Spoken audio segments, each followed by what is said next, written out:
fucking phenomenal, right? And there's like, there's a big giant robot there and everything. It's like, it's the most insane fucking place in the world, lad. And like, we stopped for a little half an hour to watch them, and like genuinely, like when you get back and you're talking about all the shit that's gone on, you find yourself genuinely getting emotional talking about it, because you can't believe where you've just been and what you've just experienced.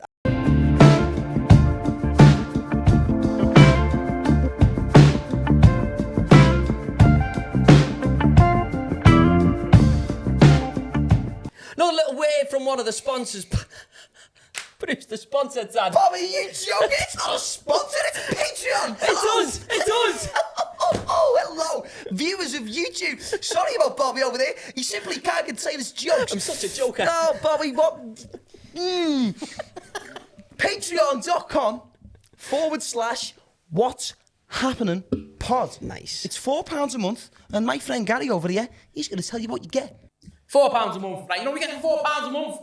You get to see us and our beautiful faces early, right? Early access, Tuesday, you get it, £4 a month. You also get Patreon exclusives, right? We do about 2 episodes a month. You get that included in the price, £4 a month. I was going to say free of charge, but it's not free, it's £4 a month. Head over to patreon.com/what's happening? Yeah! See you over there. Hello, welcome back. Episode 117 of the What's Happening podcast. I hope you've all had a marvellous week. I got back from Glastonbury on Monday, so let me tell you something. I've had a very, very good week indeed. Gary, how have you been? What have you? I've missed you. I've missed being here. It feels like it's been a fucking lifetime, lad. It has. Because it's a 2 weeks, so we recorded 2 Thursdays ago. Yes, so it is a 2 week window. It has been. It's felt a lot longer. It has. It really has. It made me realise how much I like doing the podcast. I think actually, I miss when I'm not here. But you come back with a shirt and a goatee. Well, You're a changed man. I've had a haircut and I wear shirts now. Who'd have seen that coming? It's mad what 5 days of MDMA will do to a man. You know, it makes you wear shirts now. Apparently.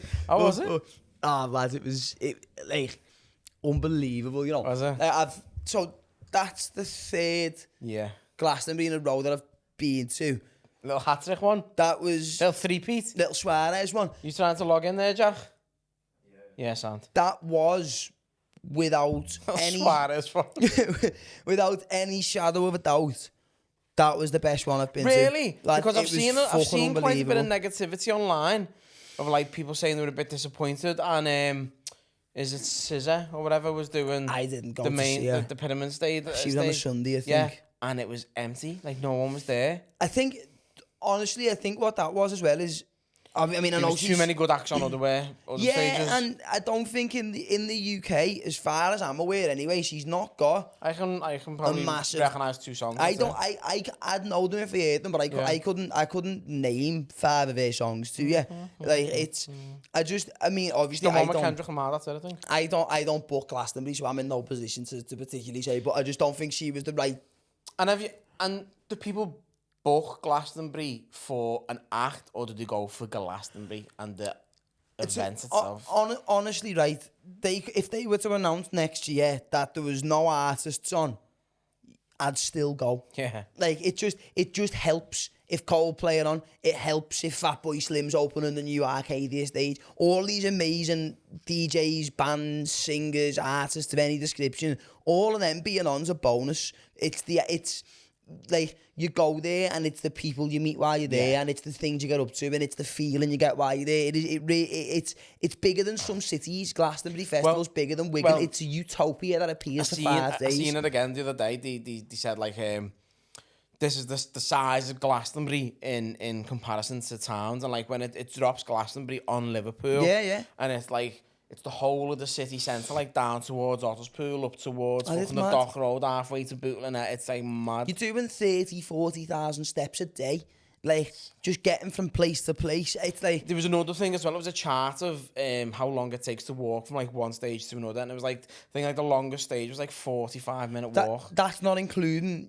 on the way as well. There'll be different things starting and finishing, so you've got to get through crowds. It took nothing into consideration the crowds. It was just straight line, 45-minute walk. It's mad, but like some of the people you meet while you're there, and some of the shit you get up to while you're there, it's just like it's difficult to comprehend. Like, you're looking at it and you're going, what the fuck? Like, so there's an area called Arcadia. Yeah. Now, I don't know whether that's a specific stage or it's an area. I think Is that it's the thing with the book that opens as well? Yeah, Is so that there's like a big truck that drives around and the back of it opens like a ladybird and there'll be a DJ in it and you'll be like, what the fuck? But for years, the main stage at Arcadia has been like a big, massive spider. And they've redone it this year as like a dragonfly. So it's got like the 4 legs, which are like digger arms that are like the legs. And then the body of it is a big old military helicopter. And they've done the head, like the big eyes and shit like that, as where the DJ goes. And the things change in colour. Who thinks of that? There's fucking flamethrowers, there's lasers, there's fucking lights. Imagine being off your tits watching that. And I was. I was. Like, Fatboy Slim opened it, right? I said to me bird, I went, look, it's the new stage. Fatboy Slim's the first set on it. It's a little bit of history. Yeah. I don't want to miss that because the last 2 years I've not been able to get anywhere near it. And the speakers, it's only a very small circle of speakers compared to some of the other stages, and they all face inwards towards the stage. So unless you're in that circle, inner circle, you're not getting you can't really hear a great deal of it sometimes as well. So like we got there 2 hours early, we sat there, we met this lad called Corbin and a girl called Nicole. Now Corbin was from Nottingham. I can't remember where Nicole was from, but she lives in Manchester. Now 2 weeks prior, they didn't know each other, right? Okay. They met each other by chance on a flight to Malta. Both had a Glastonbury ticket, but had no one to go with. A couple of Corbin's mates were running at the stand there. So they said, look, we've got a ticket. Do you want to just come with us? You've never been. Do you want to just you can just come and have the ticket and you can go and do what you want. So he was like, yeah, sound. So him and Eric went together. Me and my bird sat at Arcadia just waiting for I love when things happen like that. And it was sick. And they've come and sat behind us and started chatting to us. And then we ended up with them all night till like 6 a.m. from like 8 o'clock. Just partying with them, bouncing around with them.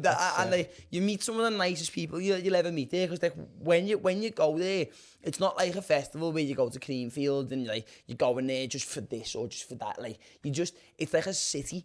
And it just pops up for 5 days and then goes till next year. So I just thought, fuck it, I might never meet these people again.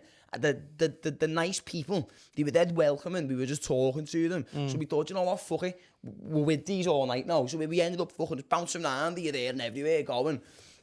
And it's just mad that, like... Do you reckon Nicole and... What's his name, Corbin? Corbin, yeah. Do you reckon Corbin and Nicole chocky moosed?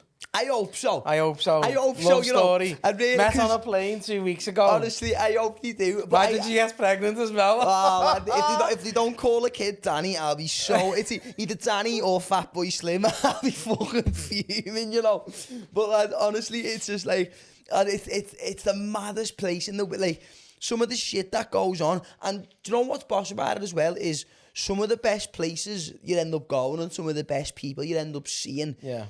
You had no idea they were there. You don't know who they are. You find it. But like, we were walking through, and there was these 2 fellas. They were like an old barbershop, like quartet thing, but there was 2 of them.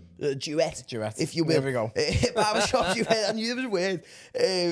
And they were just doing little covers of just songs like "Stand By Me" and fucking all. But it was dead upbeat, and there wasn't a massive crowd there. It was by Glastonbury-on-Sea, this little area that they've got. Oh, nice. It's like a pier. They just build a pier in a farm. It's fucking phenomenal, right? And there's like there's a big giant robot there and everything. It's the most insane fucking place in the world, lad. And like we stopped for a little half an hour to watch them, and like genuinely, like when you get back and you're talking about all the shit that's gone on, you find yourself genuinely getting emotional talking about it because you can't believe where you've just been and what you've just experienced. And I mean, don't get me wrong, like MDMA and ketamine definitely help. They definitely help enhance the experience. But one of the lads we were a lad called Jay Parry, who was camping with us, he went and remained completely sober the entire time. Didn't have a drink, didn't touch anything like that, and he said he had just as good of a time. Like it's just the most insane place in the world. Coldplay were fucking phenomenal. Did he stop and ask people to get off the phones? I don't remember the second hour of it, so I don't know. Because I've seen a clip of apparently fucking Chris Martin stops mid-song and goes, "We're gonna have a meeting," walks up to like the drummer and the other fucking musicians like gather around him, he's like, and then tells people like, put your phones down, no phones, like enjoy it. but I don't know if it was this year, an old concert or what, but I just fucking seen the clip. I'm not gonna lie. You were fucking swizzled. So the first hour of Coldplay was unbelievable, lad. I was like, dan, dan, dan, dan, dan, dan, dan. You weren't even Coldplay the second hour. And then the fucking second hour, lad, I have got no recollection of that whatsoever. But apparently they went a bit mad, so I'm half glad I don't remember it. I just remember the best bit. Little hot pause.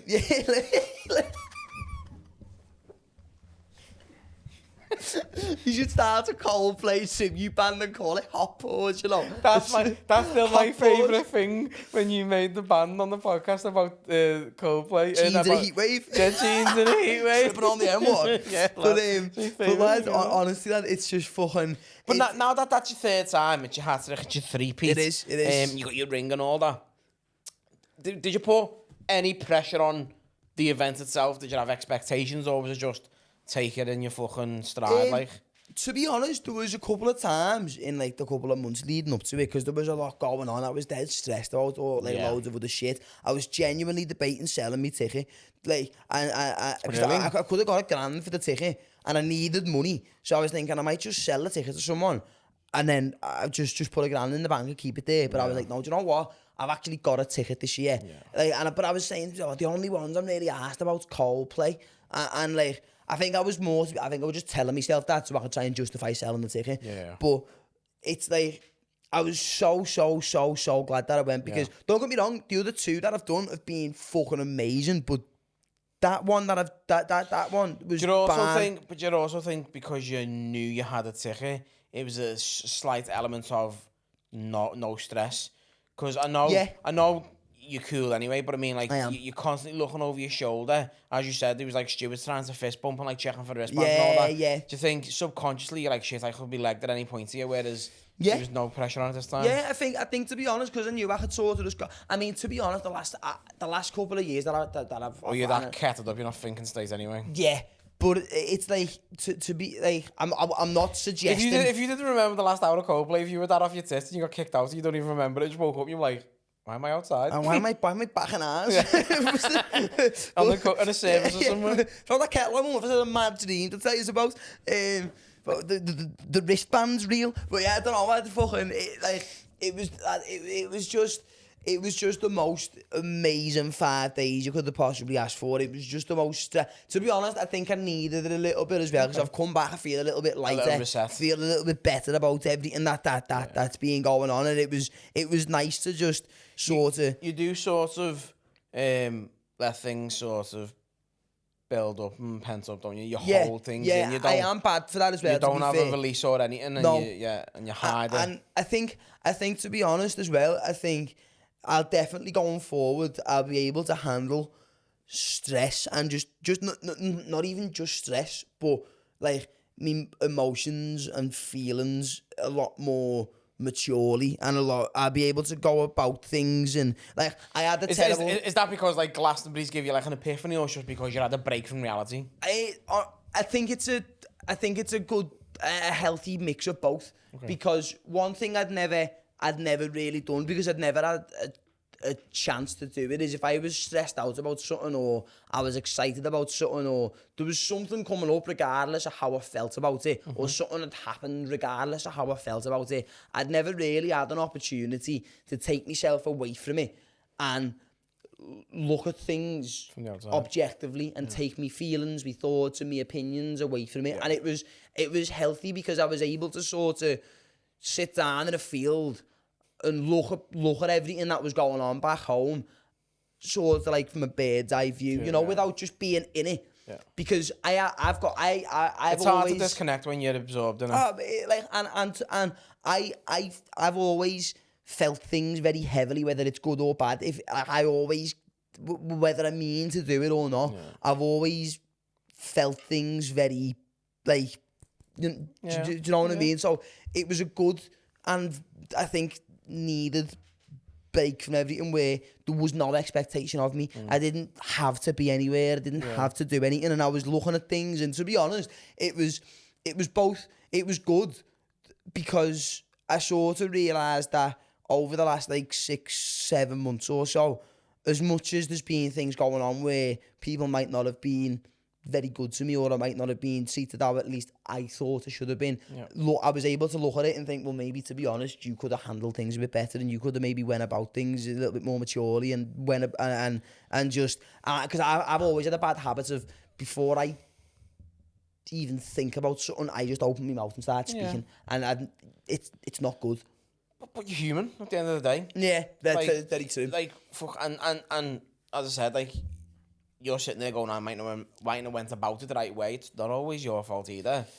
It's always nice to go, do you know what? I've played the part in that. I've played the part in that, but it's never just fucking your fault. I just think it was, obviously, as well as having a fucking, I mean fucking, you're in Glastonbury, I think, unless you fucking die while you're there, it's impossible to have Did anyone die this year, do you know? I don't know, to be honest. I think, to be honest, do you know, if I was to go there and I was to die there, at least I can guarantee I'd die happy. Do you know what I mean? I'd be made up about it. Time for another word from one of our lovely sponsors. Bobby, who's the sponsor?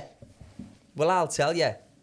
The sponsor is Grid, and that's 2 eyes in the Grid. The lads over at Grid, the lads over from Ireland, sent us over a big care package full of goodies, tracksuits, t-shirts, caps, you name it. Look how smart you are. Very smart. They are based over in Ireland, but don't you worry, because they ship all over the world. The world. If you're quick enough, they're about to drop the summer release. Some nice trackies, some nice shorts, very contemporary, very lightweight. I'm fat, I look good. And 1st of June, they're dropping in Foot Asylum, Liverpool. Ooh. But Gary, if I may. You may. You will not get 20% off in Foot Asylum, but I'll tell you where you can. Head over to gridofficial.com, and then when you get to checkout, put in the code Happenin20 at checkout. I'll repeat that for you, Bob. It's Happenin20 at checkout, and that'll get you 20% off all of your orders, courtesy of us, because we really are men of the people. That's gridofficial.com. Their Instagram is grid_, that'll be on the screen. Check them out, links in the description. Bang! Boom! Did you know what? There was one point I went to see Two Door Cinema Club, which and I've always liked them. I've never been like proper into them. A diehard fan, but they're good. Like, the sick thing. Yeah, seeing them live, lad. I remember there was a point where I was looking around and I remember thinking, like, do you know, if I died right now, I'd have nothing to complain about. Do you know what, right? There's 2 bands that make me feel like that, where I'm not a massive fan, but like when you see them on anything, is Two Door Cinema Club and Bombay Bicycle Club. I don't think I've ever listened to them, but I'll have to. No. I'll have to. Do you know what? I'll listen to them this week and I'll come back next week with a review for you on that. But it's just like genuinely, I just think it was a much needed break. I feel like I've come back I've come back home, and I feel like I can approach things like not even just stand-up comedy or just the podcast. I even think just like my relationships with like my friends and my family. I think going forward. Do you think you put too much pressure on yourself? Yeah, but in situations that I don't really need to. I think, and not intentionally, but I think I've been sort of doing things the wrong way round. So I've been putting too much pressure on things that aren't as important and not putting as much focus on things that might be, because honestly, right, and this is something I sort of learned about myself. Honestly, if genuinely, if anyone's out there and you may be a little bit confused, I'm not suggesting anybody to take drugs because they are illegal and you definitely shouldn't do them. Make you feel good. But I think MDMA specifically, because all over the world now as well, especially in parts of America, they're starting to use substances like psilocybin and LSD and MDMA to treat, or at least aid with things like depression and anxiety and all these sorts of things. And I think one thing I'd maybe learned about myself, which I think I was always sort of aware of, but sort of bury it under other shit, is I was terrified of like actually growing up and being like an adult. I was Fair like, point. I was always like, oh no, I can't do that. And then like there was one point on the Sunday where I was sitting there, and the only way I can explain this is I was on my own as well, which I think helped. I took a little hour and a half just to myself to just sit down and just like think, because the whole time I was there, I could feel this creeping up on me, and I didn't want to have this, like, I'm not going to say an epiphany, but I didn't want to have this, like... When it comes to a point and then you're overwhelmed with emotion and you're with people. Yeah, and you're like, do you know what I mean? And I'm not saying I Why wasn't... are you being weird, Danny? Yeah, I wasn't saying I was around the wrong people, the people that I was with. No, I just mean people in general, because sometimes you just need that moment. Yeah, and I think, to be honest, I think what I maybe sort of realised is I've been avoiding growing up and being a 26-year-old. I wasn't ready to let go of being 18, 19, 20, 21. I had 2 kids at that point. Do you know what I mean? And to be honest, I was thinking about, like, even like you managed to juggle a busy job. You do stand-up comedy, you do the podcast, you're a fucking dead good dad to your kids, you're a fucking dead good partner to your girlfriend. And I was sitting there and I was thinking... Allegedly, she won't say the same. No, but you know what I mean? Like, there's fucking... There's fucking much way... You might not be perfect, but there's fucking much worse people out there. Look at Fred and Rose, like, you know what I mean? They were but at the same time, I'm sure there was something they were fucking dead good at as well. Do you know what I mean? Hiding people, hitting walls. Hide and seek champions. They were dead good at drywall. They were dead good at plaster. And patios and everything. Yeah, if you're getting your gardens done, get on them. But, like, I think, like, I was looking at it, and I was looking at, obviously, like, people who have got close to me and people who have got around me, and I was thinking, like, these people... Like, I'm sitting there, I'm going, oh my God, I couldn't go and get a job because I do stand-up comedy and I've got a podcast. And then I was sitting there for a second and I thought to myself, shut the fuck up, lad. Like, one of your best mates has got 4 kids, a partner, a house, a job. He does stand-up comedy, he does the podcast. If you're sitting there and telling yourself you can't do basic everyday things that people need to do because I've got a gig on Wednesday, go and fuck yourself a little bit. Do you know what I mean? Like, honestly, and like... But at the same time, like, as much as you've used me as a sort of, an example there, like, sometimes I spin too many plates by choice and I can't give everything 100%. And poor decisions in the past, it was always me family and the kids who... got maybe the shit end of it. They were the ones who paid the price because I was like, oh no, the podcast has got to stay on, our comedy's got to stay on. I was gigging 4 nights a week with comedy. I was doing the podcast, I was editing. I had the fucking radio show on KCC Live. Like, I was just like, oh, I want to do this. Forgetting that I had all this family behind me, and I was just like, I take them for granted because they're there. Yeah, it's your everyday life. So sometimes it's not good saying, you know what, if he can do that, why can't I? It's good that you've recognised that, you know, I shouldn't be making excuses. But healthy balance, though. Find a healthy balance. You should never be spinning far too many plates. No. Understand what's enough.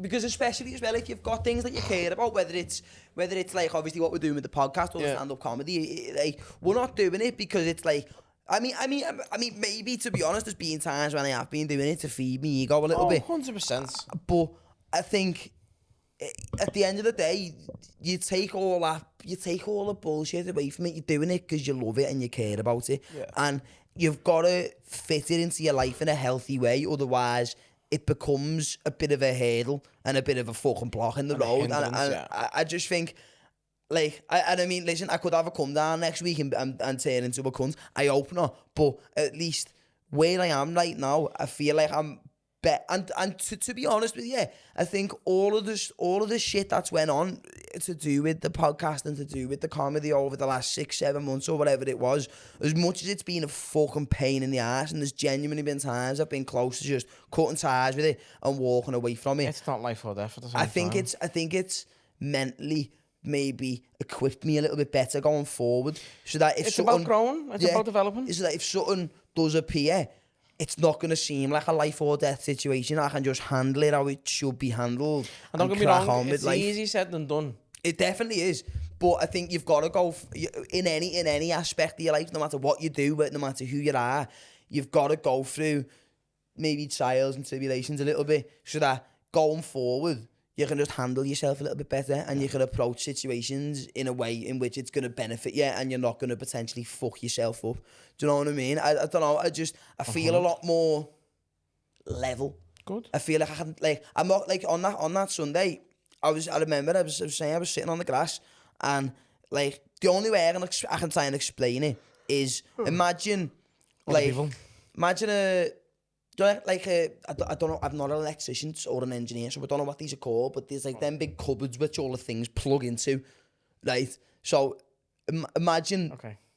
Do you know what I mean? Like, you know, so like, imagine that was my brain, right? Like a circuit board or a PLC. Yeah. So there was a few things that were plugged in and that were working well, but some things were maybe plugged into the wrong bit, or some things weren't plugged in at all. And I was sitting there, and there was like this little half an hour. I was sitting on the grass, and you know when Alan's counting the cards in The Hangover, and all these equations appear, and I was like, right, well, maybe let's the Matrix intro screen. I was like, let's just plug that in there, and then I was like, oh shit! I was like, that's what that means. And then I was like, I felt like I was just figuring things out, and I can't wait to maybe just go forward and approach things with a bit of a better mind frame or mindset. It's exciting. And is it early days like where it's just right, you're gonna go, fuck it, let's just change, or have you started like set some sort of goals or anything? I've started to set realistic goals. Like Have you ever had a vision board?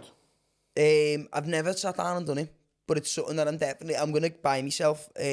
Only a little one, just like that can fit in my pocket. Do you know like what? A little notepad.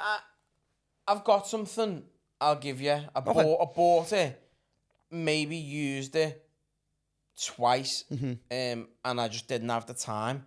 It's a journal, it's a mind journal, but it has activities and things that prompt you to do stuff and all that.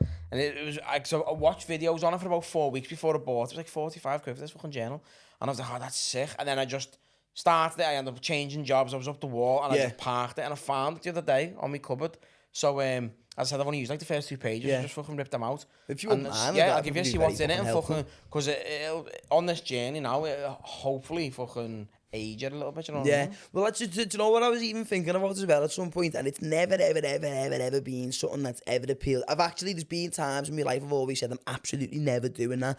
I was thinking about like obviously not right now, but like having kids, right, and like being a dad and growing up, and I was thinking about like all these little aspects of it, and I was like, I actually can't wait for that, you know. I can't wait to I don't know, it's so much I've always actively shut off in my head. Like, I'm never gonna do that. I need to do my own shit first, and like to an extent, I think that's still true, but it's so much like the thought of it doesn't scare me. Yeah, I'm actually quite excited for when that happens. It's good that you're not scared of it, because there's always negative connotations. And if you are scared, like if it did ever happen, if you ever I don't want to say caught out, but if you ever to fucking get pregnant and like and you had these negative thoughts against I don't think I'm going to be pregnant at any point though, so I think I'll be sad. But you know what I mean.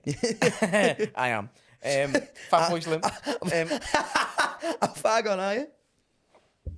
About 6.5 months. Oh, babe. And it's poking, you know. Like, it's the last week I've been swollen. I think I've swallowed a cork because I haven't shit and I'm just full of wind, lad. I didn't shit the whole time I was in Glastonbury, you know. Let's have a look. It's like the last 3 days. Oh, shit.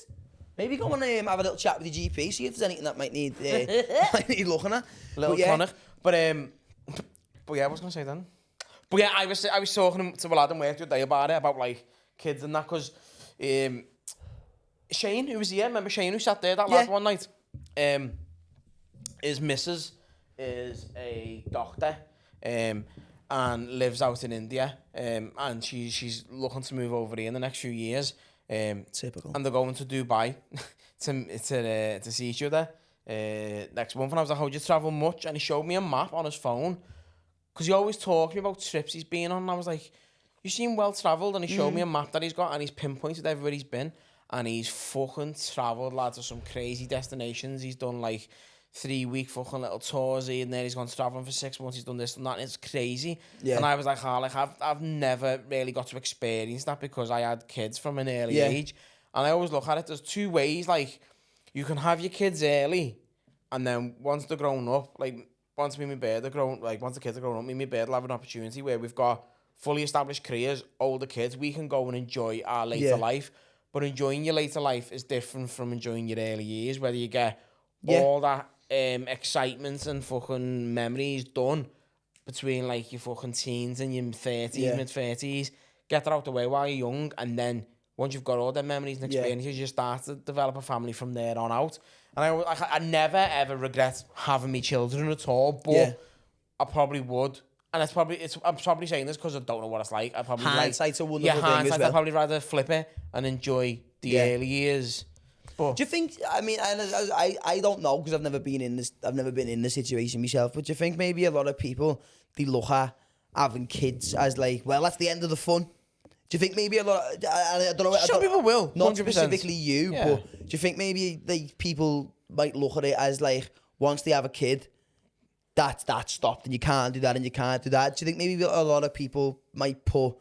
I don't know if pressure's the right word, but they put this thing of, well, once you have kids, your life's done. Yeah. And I think a lot of people will. And it's easy to do as well, because obviously it's fucking very, very, very time consuming. It is, but it also opens so many other windows and opportunities of things that you wouldn't do as a single person. I don't know. I don't know what happened to me on that Sunday on that little verge of grass by the other stage. But that's what it's called as well. You've got the pyramid and then the other stage, which is like hilarious. It's fucking sick, isn't it? Such a good name. But like I was just sitting there and like as I felt all these wires connect and like things that maybe I've lost touch with, like sort of like pop back up and things that I've never thought I'd maybe look forward to, or things that I never thought I'd think a certain way about. And it was weird. It was like I felt a tide turn in my head within the space of like half an hour, and it honestly felt like all the aspects of growing up that I've been putting off for the last few years were sort of like, right, we're here now, and you're just going to have to approach it the right way. And I was like, oh, okay, chance. Which is true, because how old are you now? 26. 26 in 4 years' time, you'll be 30, and then it's on a decline from there. Well, don't say that to me. I'm feeling good at the minute, guys. Don't put me down like that. Have you said this out loud to anyone since you've come back, or is this the first time you're speaking about it? No, I was speaking to my bird about it the other day, and like I was speaking to our kid about it, and I was just thinking, like, I think I'm ready to sort of to grow up a little bit. And even shit like what we're doing with this, that doesn't mean that we've got to stop doing it. I think I'm just going to try and do it a little bit differently. Yeah, and don't put too much pressure on yourself either. It's nice that you've had this sort of epiphany for better term, like, but fucking don't put too much pressure on yourself going, oh, I need to change, I need to grow. Oh no, because that I'm going to stop doing that, because that's one thing that I think's part of the grown up is to take the pressure. Yeah, and I think that's one thing that's been making things a little bit maybe more difficult for me as well, is the fact that like I've known I've got to eventually do all this shit, but I've been trying to put it off, and instead of just embracing that it's going to happen at some point. Embrace it, and you can only do what you can do. Exactly. And I think and do you know one thing I'm excited about as well is stuff like with the podcast and with the comedy going forward. I think I'm in a bit of a better frame of mind and a bit of a better state of mind now, so that if like when these things eventually do present themselves, I'm not going to shit myself and run the other way. I'm just going to try and embrace it in whatever way that I can. Good. And I'm excited about it, and I just think it's fucking I can't wait to see in a couple of years where we are with this and where me and you are with the comedy. And I just think I'm just, for the first time in like the last 6-7 months, I'm not stressing about stuff. I'm actually excited about it, and I'm looking forward to. I'm even looking forward to a little bit of a challenge. Yeah, it's mad how much your outlook completely changes when you take that little bit of stress away. I just think that few days away from everything sort of just gave me that little bit of free space in my head to. But you know what you need to do as well? Look on things better. Considering you don't work at the moment, and you said, your focus is on comedy and I'm going to get myself into a little job. Yeah, get a job. You need a job because obviously it's money anyway. Yeah. But not even that. Like, the comedy, it's not 7 nights a week. The pod, it's not 7 nights a week. Yeah. You need to find something that is Daniel.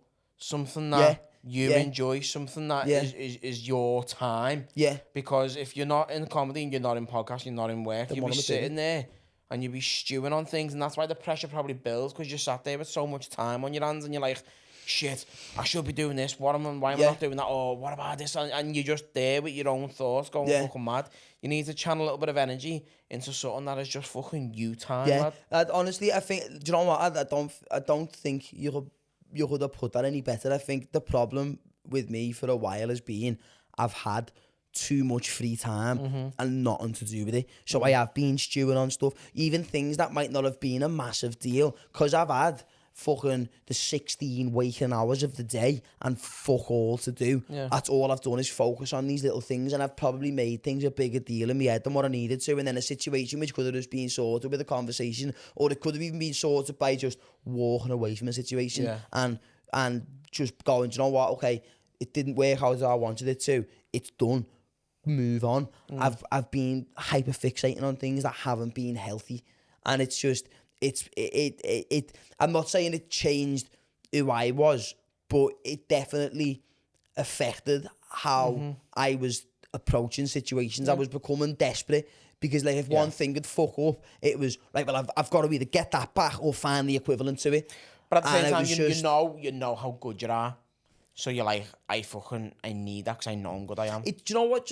I don't even think it was so much knowing how good I am at it. It's just how much I enjoy it. So then when it felt like it was sort of taken from me, I was fucking running around, fucking climbing the walls, trying to find, not like that, but its equivalent or something that'd give me that feeling again instead of just going, leave it. Yeah. Do you know what I'd like to see you do? Go on. Because you're very creative, you're very intelligent, and it'll channel a bit of energy in a different sort of direction. I'd like to see you write a book. Right. Let me tell you something to you. Right. Let me say something to you. And this is it sort of links back to Glastonbury 2 years ago. I'd done acid and the mushrooms. Glastonbury tales. Honestly, so I'd done acid and mushrooms at the same time, which if you're not certain you're going to be okay, don't do that ever.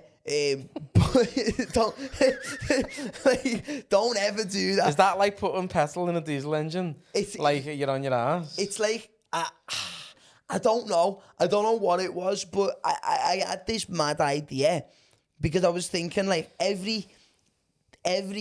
Now I'm not saying I'm definitely gonna do this, but it's an idea that I've had. Okay. And so me.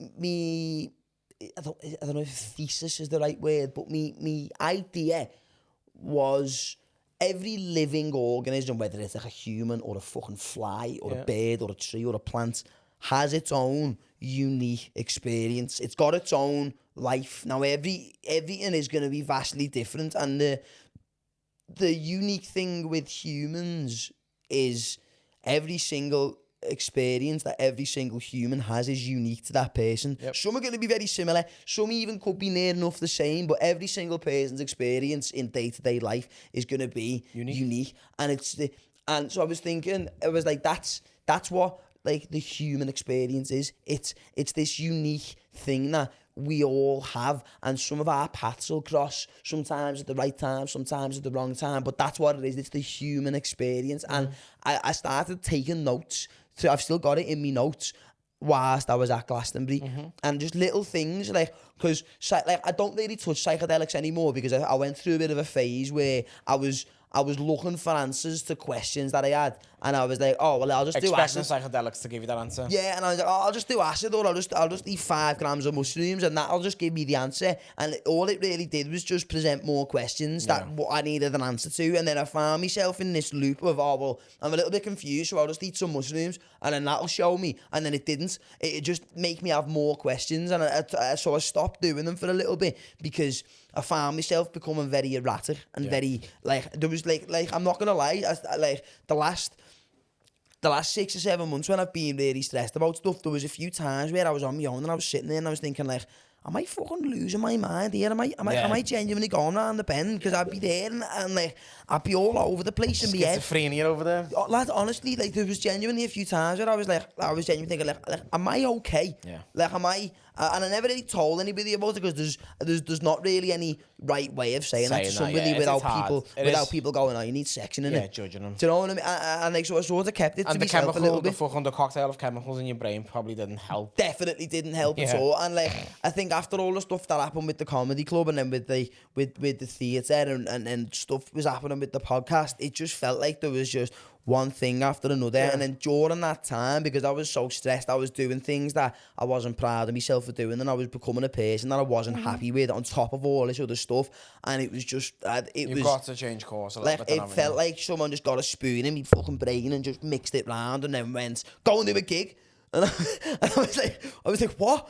I was like, are you mad? I was like, are you fucking messing? So then I was putting myself like in front of fucking 3 cameras or on a stage in front of 100 people, and I wasn't mentally in a place where I should have been doing that. No.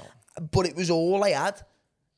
So I was just doing it. And it makes sense, like, where people I want to use comedy because we're in comedy. Yeah. There's such a correlation between fucking mental health issues with Mate, people on the circuit because of this. Genuinely, and I think to like, you know, and genuinely, like, I don't want you like worrying like now. Like, I genuinely think I can safely say like I'm all right now, but there has been more than a few times over the last 6-7 months where like I probably could have done with taking a couple of months away from the podcast and comedy to sort of get my head right, but at the same time, and I can see that was apparent. Like at the same time, I also felt like I couldn't, because then it was, well, if I do that, what have I got? And it's hard from my aspect as well, because as I said, I could see that at points. Yeah. And we had a couple of conversations from time to time. Yeah. But sometimes you don't want to pry, but then you've got to also acknowledge where you are, where you're at, and that you need help and you need change. Yeah. And I'm not saying you were fucking schizo or fucking off the rails. I was on my way like a few times, genuinely. But the fact that you've now identified that the course you were on wasn't the right course. It really weren't. And you want to help yourself. That's the first stage of change, is because you've identified yourself. Yeah, and I don't know. I mean, like, people could be watching thinking, like, shut up, lads. Yeah. But like genuinely, I just feel at the minute that and I just want to make it clear, because I know people will be like, fucking gone to Glasgow, fucking had an epiphany again. I don't think it is Glastonbury. It's just you've had a break from reality. Yeah.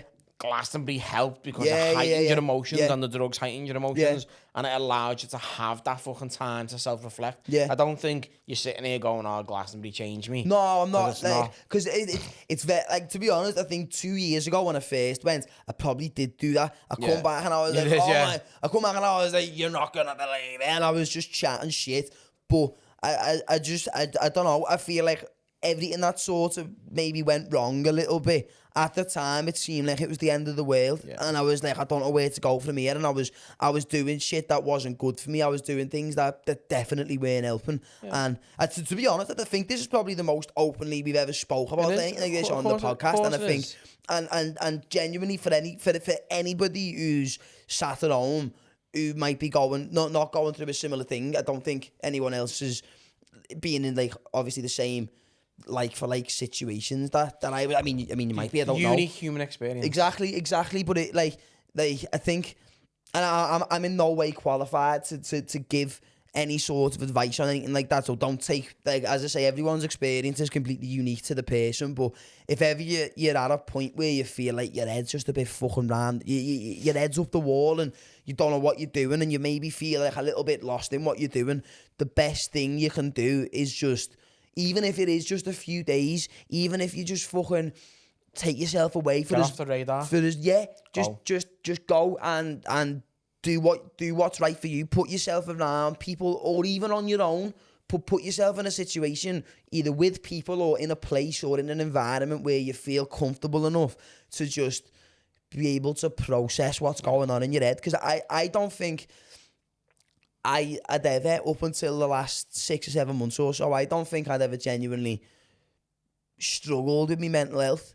It never been something that I feel had ever really, I mean, it might have done, I don't know, but I can't recognise a time where I was ever genuinely struggling, like, mentally. And I think being able to take a little bit of time to just, as I say, I felt like I was able to look at my own life from like a little bit of a bird's eye view. Little Sims one. And yeah. Remember the old GTA? It was just like sliding over car bonnet. I felt like, remember those old rugs you'd get with like the fucking roads on and shit like that? I felt like I was looking at my life like as if it was one of them, and I could see things that were coming and that maybe things that had already been and gone, and I was able to look at it and be like, you done that wrong there. You didn't handle that well. You should have maybe done this and went that way and just chilled here for a minute and sorted yourself out. And like, I don't know, it's just, I feel a lot better. I feel a lot lighter. And I'm genuinely looking forward to shit we're doing. I really can't wait. And I appreciate, genuinely, especially you two, I really appreciate you just being patient with me. I'm a family, lad. I know, and I recognise that. But the thing is, though, you've been patient with me a number of times. Yeah. So it's not all one way. I don't ever think that. But when you were saying then about like you know, you had your issues and you were not comparing, but you're thinking about other people's issues as well. Did guilt ever set in? Did you ever think, why am I feeling this way because there's other people worse off? Did you ever feel anything like that? Because I know I have in the past when I've felt shit And I've been like, fucking why me? Why is this happening to me? Why is it happening to my bubble, my family?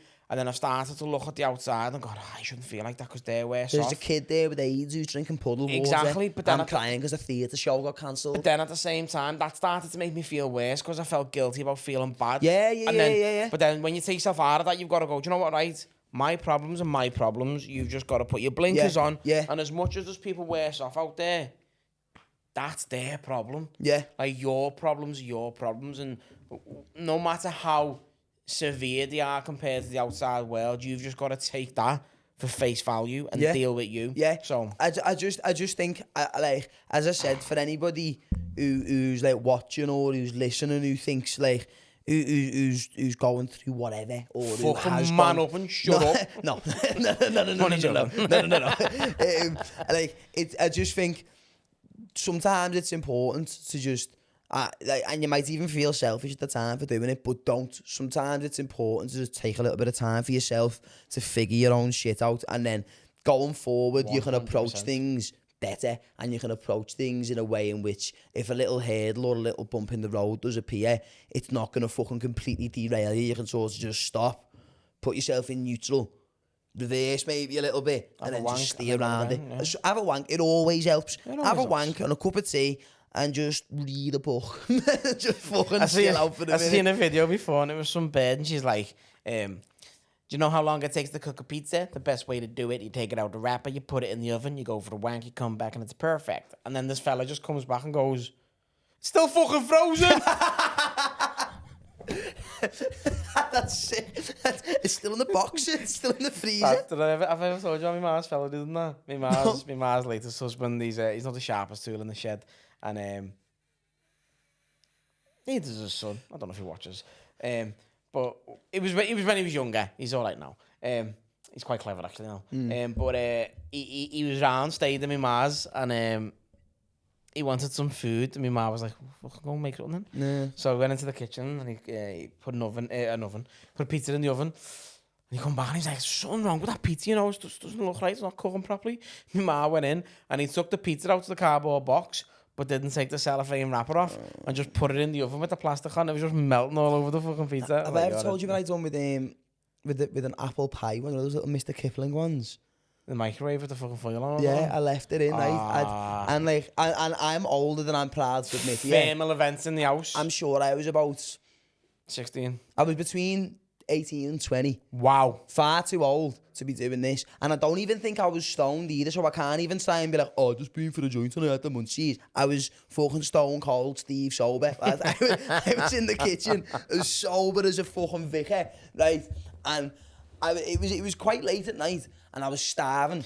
Did you shit your cakes? And there was all we really, I don't think my dad had been shopping, and but like, we had these little apple pies in the cupboard. The deadly don't. And I was like, right, I'm just going to throw a couple of them in the microwave, little scoop of ice cream, nail them, brush my teeth, go to bed. Sounds heaven. Lovely. So I've put them in the microwave, and I've been sat on my phone on the worktop in the kitchen scrolling, and I'm thinking, should the microwave be going, you know that you've got the bit about dial-up internet, and it's like, started making all these mad noises, and I've looked at the microwave and I've just seen, poof, sparks, and I was like, oh shit, I've looked, I can see a fire in the microwave, and I was going, oh my god, I was going, what have I done? I just ran upstairs, I'm going, Dad, no, Dad, wake up, the microwave's on fire. And they were going, what? I was going, the microwave. Dad fucking ran downstairs, just unplugged it from the wall. I went, what were you doing? I was like, right, I was proper hungry. I needed a little snack before I went to bed. So what I've done, I've just threw a couple of apple pies and then the microwave's on fire. And he opened it and he went, it's still in the fucking tinfoil, you little dickhead. And I was like, can I not do that? He was like, you can't put mail in the fucking microwave. Like, what are you doing? And it was honestly one of the stupidest fucking things I've ever done, you know. Do you know what, though, lad, right? I was like 25. I didn't look after my teeth at all. My teeth are shit, so I've got fillings everywhere. And I was just out in work one day, and I just had a fucking little Kit Kat, little 2-finger one. The old school ones with like the little wrapper and then this foil. Love it. And I just rolled the foil up, and I always put things in my mouth. I'm bad for that, and I just put the foil in my mouth. And have you ever put tin foil in your mouth with fillings? It's horrible. It's horrible. And I just went, like that. I was like that in work. And I was like, oh, what have I done? Get out ass, man.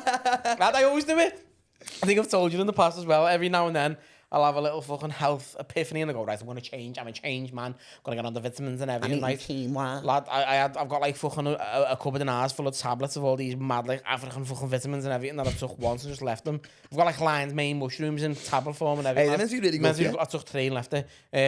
But I was like, on like the broche, you know, the tablets, the vitamin tablets, every morning, one of my bottle of water, fucking shake it, fizzes everywhere, knock that back. One day, lad, it's 7:30 in the morning in work, opening my laptop and all that, fucking logging in. And I was like, oh, I'll have my broche today. And I was like, I go through stages where I'm a bit of a paedophile on like sparkling water. Yeah, it is paedophilic. Is that a word? I don't know. Anyway, it is though. And I had a bottle of sparkling water and I was looking at this thinking, sparkling water? Broche. Lucozade. I like Fanta or Lucozade. That's legit, that, isn't it? So seems a good idea. Put it in. Forgetting that broche fizzes in still water. Oh no. When it's a carbonated water, lad, it was like that. My Mentos, I was like, I put the lid on it. Lad, it was all of me muzzy. My keyboard was soaked. Lad, it was everywhere. Lad, everywhere. And I was like, what are you doing? I was about 27. Right, honestly, right, I'm just going to run for a piss there quick. And then, how long have you recorded for, Jack? How long has that been? Fuck off. That was deep. Right, I'm just going to go for a piss and then we'll crack on. There's a couple of other little things I want to talk about. Thank you for being patient with us, by the way. I'm just going to run for a piss. We'll be back shortly. Back in the toilet. Roast battle. Sunday, was it? Yes, we're having roast battle against Jack Wilkins on Sunday. It was good. He had some good jokes, as I said. Like, he fucking brought a noose house on stage. That is funny. And like one of his jokes, which was hilarious. But the thing is, I won, right? And a couple of reasons why I won. I had good jokes, and I was panicking that I was very one-dimensional because it was all about his bird being trans. Lesser known, man. It was funny. Yeah, but 3 of his jokes, when he hit me with them, I had quick comebacks. Nice. Which I got a laugh for. That's important in a roast battle, being able to just... And then 2 of his 5 jokes were like belittling me compared to you. Okay. And the audience didn't know who Danny Davis was. So on his second Danny Davis joke, Danny McLaughlin just went, don't think people know Danny Davis is tonight, lad, I'd leave them if I was you. And just told him to stop. But they were funny because he was like, he was like, considering Danny's refunded more tickets than you've actually sold to your show, should we just call your show Bad Decisions? That's fucking heavy. But his best line was, he said, Gary's got disabled children. He said that's the closest he gets to having vegetables in the house. The fat ones. Oh, man. That is funny though. So my response was, at least 3.5 a day though, innit? That's it. Oh, well, like, speaking of roast battles, right? Jordan Deshawn messaged me. Yeah. This morning, this afternoon. Okay. So, me and him done... He was there on Sunday. Me and him done his roast battle that he does at Stage and Radio, Yeah. but it is as part of the official roast battle world Yeah, league, and right? the Americans review it. And Yeah, so get on this. So the roast battle me and Jordan Duchamp did in Manchester as this week placed 6th on the worldwide roast battle league. That's sick. Oh, 6th. That's sick. And he messaged me this morning. I still need to watch the full podcast because I want to see what to say about it. I like that. But he messaged me and I was like, that's fucking mad. That's boss. Like, it was proper. I was like proper proud of it. Do you know what I mean? It was fucking made up, man. It was so good. Do you know what funny? Right? Do you know what I want to speak about as well? You know, you were saying before about you were getting worried about your hairline, and you're thinking, go on, right? I thought this the other week, and I wanted to mention it to you because I don't know if I'm just uneducated on hair follicles, but I was thinking, right? So. And hear me out on this because this is a genuine question that I've got. So you know the way, like, say, like your hairline starts receding, and people go to Turkey and they get the little bit that's receded filled in. Yeah, it's all good and well. They do a good job of it. Yeah, 9 out of 10 times. Yeah, but if your hair is receding, right, it's gonna keep receding. You're going bald, so eventually, no matter how good your hair transplant is, your hair's going to keep going. So in like 15 years, are we going to see a pandemic of men who have just got 2002 Ronaldo, who just look like the R9 haircut there and have just also just carried on balding? Potentially, yeah. Like, what's going to happen there? Because then you're just going to have to just keep filling in the hair transplant. But is the hair transplant, is it always your own hair follicles, or do you ever use a third party? I'm sure because it's got to be your hair, Genetic, isn't it? yeah. It's like so. Eventually, It's an interesting point. I don't know. Are we but gonna it's see very a interesting thing point. of men who either just got a patch of hair there, looks like a fucking yarmulke, or just the fringe, and that's all you've What's got? that fella in the UFC, the fucking big Czech fella, whatever? Yuri Prohaska. Yeah. He's just had his soul taken off him by Alex Pereira. By the way, that was petrifying to Yeah, watch. it was scary to watch that. I missed the fight because I was still in Glastonbury, but I managed to catch. And lad, that Alex Pereira is an absolute He's an animal. monster. He is an He's animal. petrifying. Yeah, he's scary. He's terrifying. One thing I wanted to touch on as well before we wrap it up, obviously the elections coming up. It's Did you vote today? honestly, and I know there's going to be a lot of people who don't like this, but I didn't. I didn't bother. Because I'm going to be honest, I'm not really very educated on politics, so I've not sat and read the manifestos. I don't particularly know what I'm voting for. And realistically, this could be wrong, this could be naive, I don't know.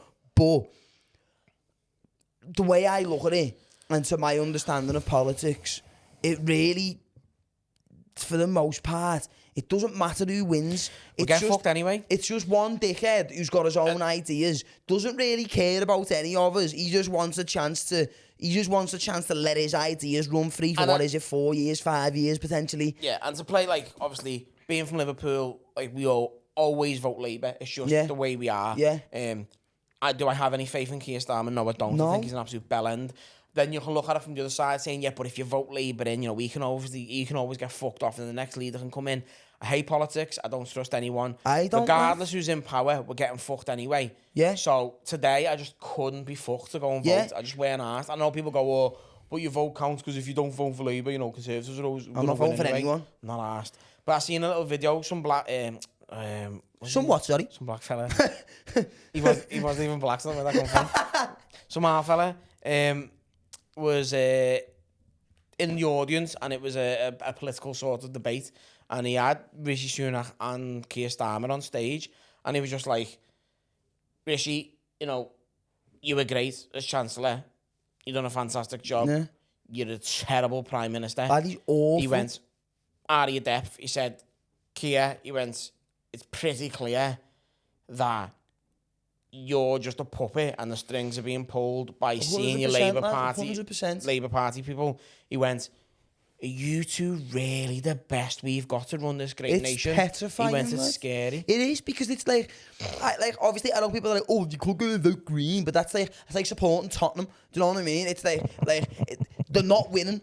Do you know what I mean? So, voting for them, you may as well get your polling sheet and see how far away you can throw the paper plane you make out of it. It's pointless. And then some people do tactical votes. Like, my mate lives in Southport, which is quite a heavy conservative constituency.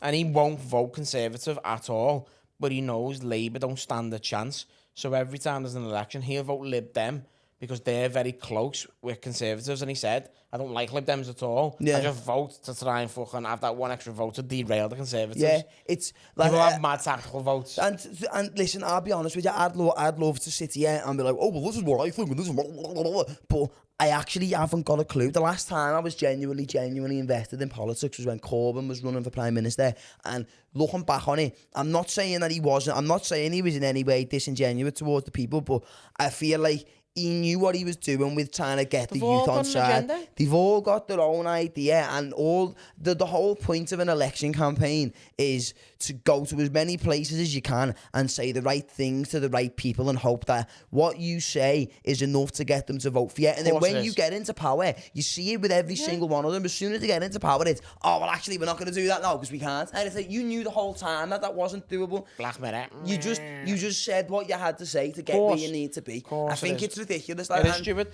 I seen something as well the other day. Some fella said he was looking at all the different fucking candidates for all the different parties, and he was describing them, and he just went, Keir Starmer, there's a Weatherspoon somewhere missing the manager, because that's all he fucking is. That's all he is. He's a gobshite.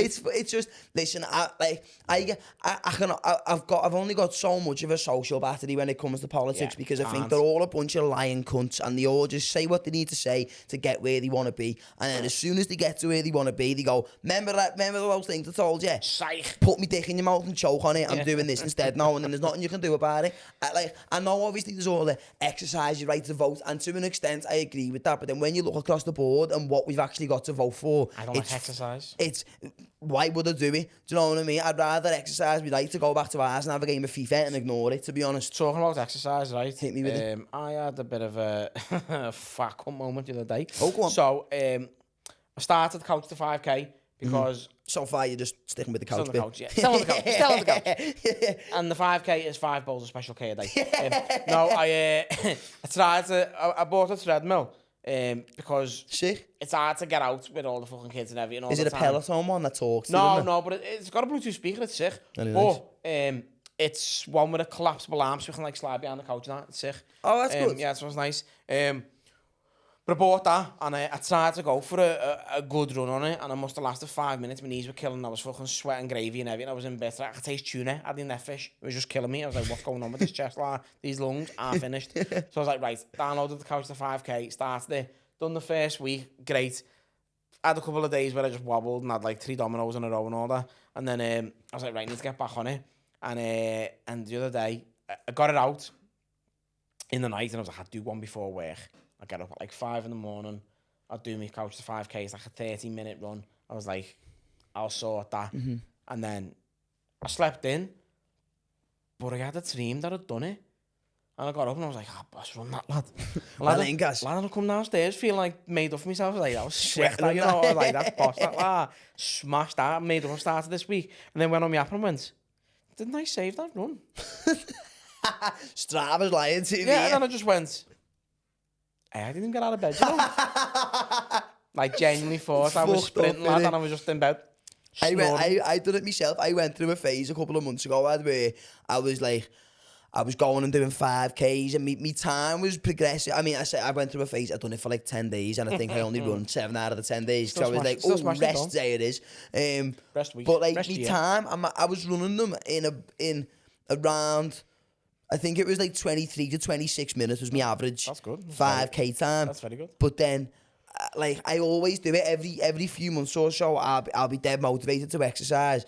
And then I'll exercise for a week and then I'll be like, well, you've earned a couple of weeks rest now. And then that couple of weeks turned into 2 months. It's mental though, isn't it? Honestly, I think 9/10 of it is just mentally how you approach it. Of course it is. Because like, you can never be asked.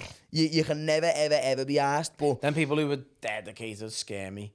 I admire it though. I admire it to the hilt, but it's just, I go, wow, how, why, what, when. Like, there's days I get home and I'm like, in work, I'm like, right, you're going to do a jog tonight, Gary. And as soon as my ass touches that couch, right, I just go, I'm not even getting up for a drink. I shout my kids from upstairs to come down and go to the kitchen for me. Yeah. Like, and when I'm shouting them and they don't hear me, I'll bell them and go, come and get me a can out the fridge. Like, the fridge is there. My kids are up a fucking flight of stairs down the hallway and I make the little bastards come down to get me a can because I'm not moving my ass. One thing you're drilling into them there is exercise, which if anything...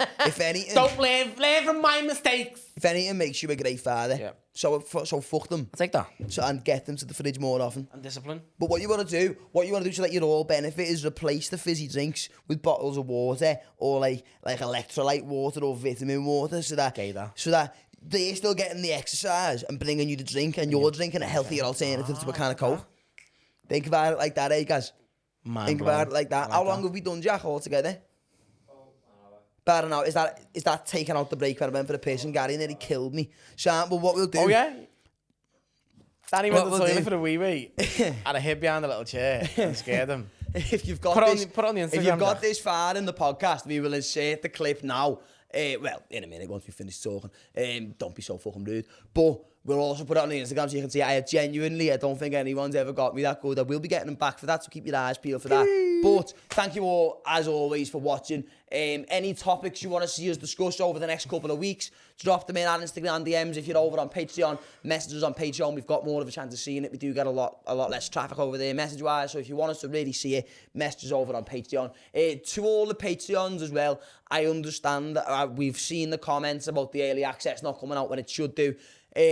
Genuinely, and I know we've apologised for this before. I don't want to just sound like a stuck record, but genuinely, we are sorry. We've had a lot going on the last few months, and I'm not looking for sympathy. We're not looking for pity. It just has been a very stressful couple of months. There's been a few times when we've probably been close to calling it quits with the podcast, but we haven't done.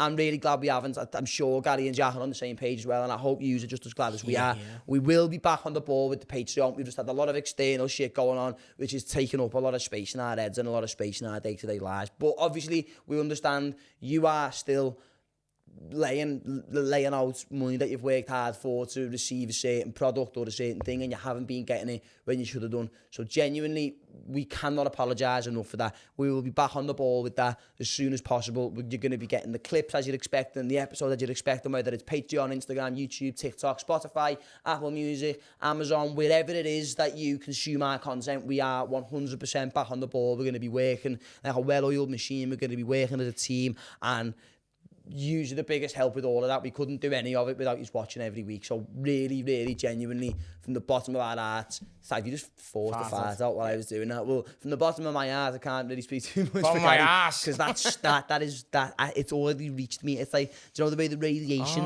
travel? Yeah. So thank you all for watching. I'm going to leave the studio for my own safety. This has been episode 117. We'll see you in episode 118. Thank you so much for joining us. We'll see you next week. We love you. Mwah. Peace. Good day. Good day.